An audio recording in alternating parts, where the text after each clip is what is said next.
കിച്ചണിലേക്ക് ഒരിക്കൽ കൂടി എല്ലാവർക്കും സ്വാഗതം. ഇന്ന് ഞാനിവിടെ വീട്ടിൽ തന്നെ ഹോർലിക്സ് എങ്ങനെ തയ്യാറാക്കാം എന്നുള്ള വീഡിയോ ആണ് കാണിക്കുന്നത്. അതിനു വേണ്ടിയിട്ട് ഞാനിവിടെ 2 കപ്പ് ഗോതമ്പ് പൊടിയാണ് എടുത്തു വെച്ചിട്ടുള്ളത്. നല്ല ക്വാളിറ്റിയുള്ള ഗോതമ്പ് പൊടി തന്നെ എടുക്കാൻ ശ്രദ്ധിക്കുക. പിന്നെ ഒരു 1/2 കപ്പ് ബദാം എടുത്തിട്ടുണ്ട്.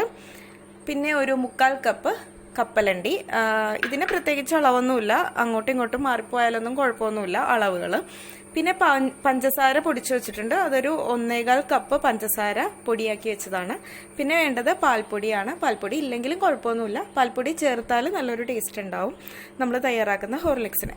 അപ്പോൾ ഞാനിവിടെ പാൽപ്പൊടി ഒരു 1/2 കപ്പ് പാൽപ്പൊടിയും എടുത്തിട്ടുണ്ട്. പിന്നെ ഒരു 1/4 കപ്പ് കൊക്കോ പൗഡറാണ് എടുത്തിട്ടുള്ളത്.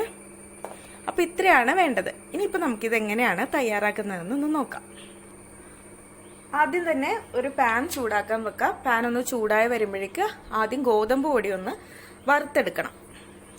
അപ്പോൾ ഒരു മീഡിയം ടു ലോ ഫ്ലെയിമിൽ വെച്ചിട്ട് വേണം വറുത്തെടുക്കാനായിട്ട്. ഹൈ ഫ്ലെയിമിൽ വെച്ച് പൊടി കരിഞ്ഞു പോകും. അപ്പോൾ 5-6 മിനിറ്റ് ആയിട്ടുണ്ട്. ഇനി നമുക്ക് ഫ്ലെയിം ഓഫ് ചെയ്തിട്ട് ഈ ഗോതമ്പ് പൊടി പാത്രത്തിൽ നിന്ന് മാറ്റി വയ്ക്കാം.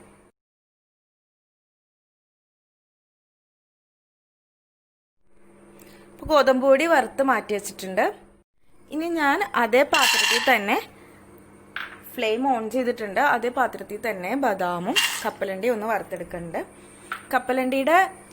കപ്പലണ്ടിയുടെ ചവര് കളഞ്ഞിട്ടില്ലെങ്കിൽ അത് ആദ്യം സെപ്പറേറ്റ് വറുത്തിട്ട് അതിൻ്റെ തൊലി മാറ്റിയതിന് ശേഷം വേണം ബദാം സെപ്പറേറ്റ് ഇട്ട് വറുത്തെടുക്കാനായിട്ട്. ഇതിപ്പോൾ തൊലിയില്ലാത്ത കപ്പലണ്ടി ആയതുകൊണ്ടാണ് ഞാൻ രണ്ടും കൂടി ഒരുമിച്ചിട്ടത്.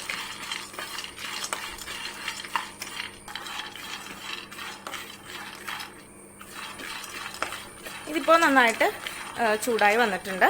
ഇതും ഞാൻ ഫ്ലെയിം ഓഫ് ചെയ്യുന്നുണ്ട്. ഇത് ഞാൻ മിക്സിയുടെ ജാറിലേക്ക് ഇട്ടിട്ട് ഒന്ന് നന്നായിട്ടൊന്ന് പൊടിച്ചെടുക്കാൻ പോവാണ്. ഇതൊന്ന് ഇനി നന്നായിട്ട് പൊടിച്ചെടുത്തിട്ട് വരാം. അപ്പോൾ ഇതിവിടെ ഞാൻ നന്നായിട്ട് പൊടിച്ചെടുത്തിട്ടുണ്ട്. ഇനി ഇതിലേക്ക് പൊടിച്ചു വെച്ചിട്ടുള്ള പഞ്ചസാര ചേർത്ത് കൊടുക്കാം. പിന്നെ വറുത്ത് വെച്ചിട്ടുള്ള ഗോതമ്പ് പൊടിയും ചേർത്ത് കൊടുക്കാം. ഗോതമ്പ് പൊടിയും കൂടി ചേർത്ത് ഒന്നുകൂടി ഇതൊന്ന് അടിച്ചെടുത്തിട്ട് വരാം. അപ്പോൾ ഇതിവിടെ പൊടിച്ച് നന്നായിട്ട് മിക്സ് ചെയ്ത് വെച്ചിട്ടുണ്ട്. ഇനി ഇത് ഒന്ന് അരിച്ചെടുക്കണം. ഇപ്പോൾ ഒരു പാത്രത്തിൽ അതിൻ്റെ മീതെ അരിപ്പ വെച്ചതിന് ശേഷം ഇത് കുറച്ച് കുറച്ചായിട്ട് അരിച്ചെടുക്കാം.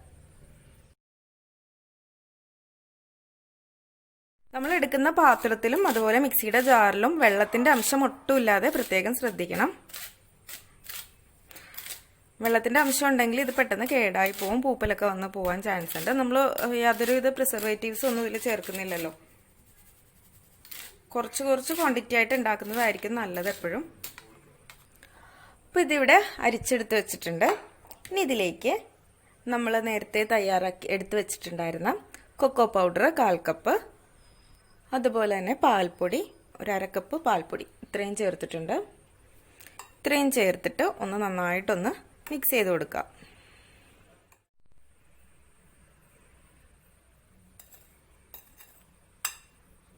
ഇതിപ്പോൾ നന്നായിട്ട് മിക്സ് ചെയ്തിട്ടുണ്ട്. ഇനി ഇത് ഒന്നുകൂടി ഒന്ന് അരിച്ചെടുക്കണം.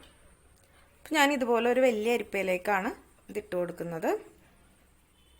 ഇത് നന്നായിട്ടൊന്ന് അരിച്ചെടുക്കാം. അപ്പോൾ ഇതൊന്നുകൂടി നന്നായി മിക്സായി കിട്ടും.